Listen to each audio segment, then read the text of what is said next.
जितेंद्र आव्हाडांचं कार्यकर्त्यांसह मध्यरात्री विधानभवनाच्या गेटवर आंदोलन। नितीन देशमुखांना पोलीस स्थानकात घेऊन जाताना आव्हाडांनी पोलीस जीप थांबवली, तर आमदार रोहित पवार रात्री 1 वाजता आंदोलनस्थळी। विधानभवन परिसरामध्ये हाणामारी करणाऱ्या आव्हाड समर्थक नितीन देशमुख आणि पडळकर समर्थक ऋषिकेश टकले यांना अटक। विधानसभा अध्यक्षांच्या कारवाईकडे सगळ्यांचं लक्ष। विधानभवन राड्यानंतर सुरक्षेसंदर्भात कठोर पावलं। अभ्यागतांना येलो पासधारकांना आज विधानभवनात प्रवेश नाही। ग्रीन पासधारक सरकारी अधिकाऱ्यांनाच प्रवेश। विधिमंडळाच्या पावसाळी अधिवेशनाचा शेवटचा दिवस। अंतिम आठवडा प्रस्तावावरती बोलताना विरोधकांकडून कायदा आणि सुव्यवस्थेवरती प्रश्न। मुख्यमंत्री फडणवीस देणार उत्तर। जनसुरक्षा विधेयकाबद्दल महाविकास आघाडीचं शिष्टमंडळ आज राज्यपालांना भेटणार। विधेयकावरती स्वाक्षरी करू नये याबाबत विनंती करणारं पत्र राज्यपालांना देणार। मनसे अध्यक्ष राज ठाकरे आज संध्याकाळी मीरा भाईंदरमध्ये जाणार। मराठी भाषिकांसाठी यशस्वी मोर्चानंतर राज ठाकरेंची मीरा रोडमध्ये सभा। मनसेकडून टीजर जारी।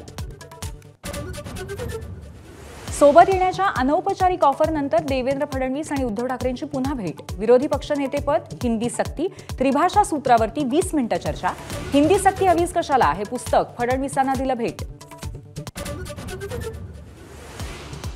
समृद्धी महामार्गासाठी 3 लाख झाडं तोडावी लागली। आमदार अमोल मिटकरींची विधान परिषदेत खळबळजनक माहिती। तर सर्वच महामार्गांवरच्या वृक्षतोडीची सखोल चौकशीचं सार्वजनिक बांधकाम मंत्री शिवेंद्रराजे भोसलेंचं आश्वासन। मराठा समाजाकडून आज अक्कलकोट बंदची हाक। संभाजी ब्रिगेडचे प्रदेशाध्यक्ष प्रवीण गायकवाडांवरच्या शाई फेकीचा निषेध। आरोपी दीपक काटेला जामीन मंजूर झाल्यामुळे मराठा समाज आक्रमक। बीडचे खासदार बजरंग सोनवणे ज्ञानेश्वरी मुंडे यांच्या भेटीला। महादेव मुंडेंच्या आईला अश्रू अनावर। बजरंग सोनवणेंकडून मुंडे कुटुंबियांचं सांत्वन। जालना जिल्ह्यातल्या 10 मंडळांमध्ये अतिवृष्टी। बदनापूर तालुक्यामध्ये शेतांना तलावाचं स्वरूप। तीर्थपूर्वी महसूल मंडळामध्ये सर्वाधिक 117 मिलीमीटर पाऊस।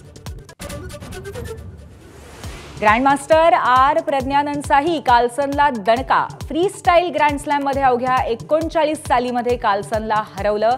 क्लासिकल, रॅपिड आणि ब्लिट्स अशा 3ही प्रकारामध्ये प्रज्ञानंद विजयी।